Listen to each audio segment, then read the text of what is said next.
قم بنا وانظر لآيات الجمال قم بنا وانظر لآيات إن الحمد لله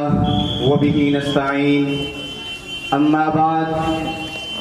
قال الله تعالى قل هل يستوي الذين يعلمون والذين لا يعلمون صدق الله العظيم وصدق رسوله النبي الكريم مدارس اہل دین کی عزت و رفعت کے ضامن ہیں مدارس اہل دین کی عزت و رفعت کے ضامن ہیں مدارس ہی کے دم سے ہر جگہ اسلام باقی ہے اصحاب فضل و کمال حضرات اساتذہ کرام اور بارونق محفل میں تشریف لائے ہوئے مہمانان اعظام آج میں آپ حضرات کے سامنے جس موضوع کو لے کر حاضر ہوا ہوں وہ مدارس اسلامیہ کی تابندہ تاریخ اور مدارس اسلامیہ کی اہمیت و افادیت ہے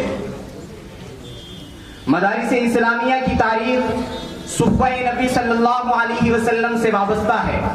اسی زمانے سے لے کر آج تک بلکہ اس سے بڑھ کر میں یہ کہہ دوں کہ قیامت تک قائم ہونے والے تمام مدارس اسلامیہ اسی کی ایک کڑی ہیں تو میرا یہ کہنا ہرگز غلط نہ ہوگا حقیقت تو یہ ہے کہ مدارس اسلامیہ اسلام کے وہ قلعے ہیں جہاں سے اسلام کی آبیاری کی جاتی ہے انہی مدارس اسلامیہ سے دین اسلام کے چشمے جاری ہوتے ہیں انہی مراکز اسلامیہ سے استفادہ کرنے والے افراد مذہب اسلام پر لگائے جانے والے طعن و تشنیع کا جواب صحافت و خطابت کے ذریعے دیتے نظر آتے ہیں بقول شاعر کہ جن کے کردار سے آتی ہو صداقت کی مہک جن کے کردار سے آتی ہو صداقت کی مہک ان کی تدریس سے پتھر بھی پگھل جاتے ہیں موجودہ دور میں ان مدارس کا آغاز بر صغیر میں سب سے پہلے اس انار کے درخت کے نیچے سے ہوا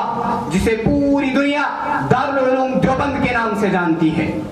ام المدارس کی بنیاد کا وجود سن 1866 عیسوی میں ہوا ام المدارس کی بنیاد کا وجود سن 1866 عیسوی میں ہوا سامعین گرامی میں آپ حضرات کے سامنے اس بات کو پیش کرنا چاہتا ہوں کہ علماء اہل سنت والجماعت نے پوری دنیا میں اسلام کا پرچم لہرایا چاہے وہ کسی بھی مکتبہ فکر سے تعلق رکھنے والے ہوں ختم نبوت ہو یا دفاع صحابہ دفاع فقہ و تبلیغ ہو یا تدریس ان تمام محاذوں پر کام کرنے والے انہی مدارس سے فیضیاب تھے میرے بھائیوں میں آپ حضرات کے سامنے جس موضوع کو لے کر حاضر ہوا ہوں اگر اس پر گھنٹوں گفتگو کی جائے تو میں سمجھتا ہوں کہ یہ ناکافی ہے کیونکہ مدارس اسلامیہ ان مدارس اسلامیہ سے ایسے لال و گوہر تیار ہوئے کہ جنہوں نے انگریز کو لوہے کے چنے چپا کر یہاں سے بھاگنے پر مجبور کیا تھا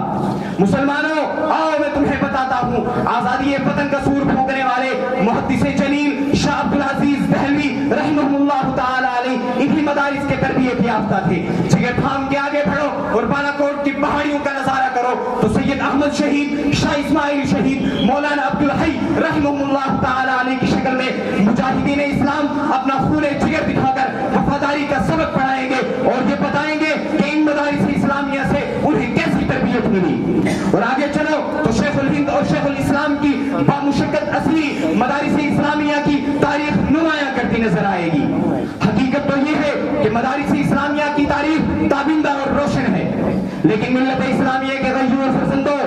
آج انہی مدارس اسلامیہ کی ہمارے علماء کرام کی تمام تر قربانیوں کی صحیح تاریخ ہمیں معلوم نہیں جس کی وجہ سے ان کی تعمیرات ماضی کو اور ان کی خدمات کو شکوک و شبہات کے دائرے میں رکھنے کی کوششیں ہو رہی ہیں اور جن مدارس کی فیض و صحبت سے ملک میں بہار آئی تھی آج انہیں فتنہ پرستی اور دقیانوسی کا طعنہ دیا جا رہا ہے کسی شاعر نے کیا یہ خوب کہا ہے کہ ہم پہ الزام بغاوت کا لگانے والوں بے وفا کون ہے اجداد سے پوچھا ہوتا ہم پہ الزام بغاوت کا لگانے والوں بے وفا کون ہے اجداد سے پوچھا ہوتا کتنے جانباز سپوتوں نے دیا اپنا لہو وطن پاک کی بنیاد سے پوچھا ہوتا مدارس اور ان کے متعلقین کو مد نظر رکھتے ہوئے متکلم نے یوں منظر کشی کی ہے کہ یہی مساجد یہی مدارس یہی ہے علماء اور طلبہ یہی مساجد یہی مدارس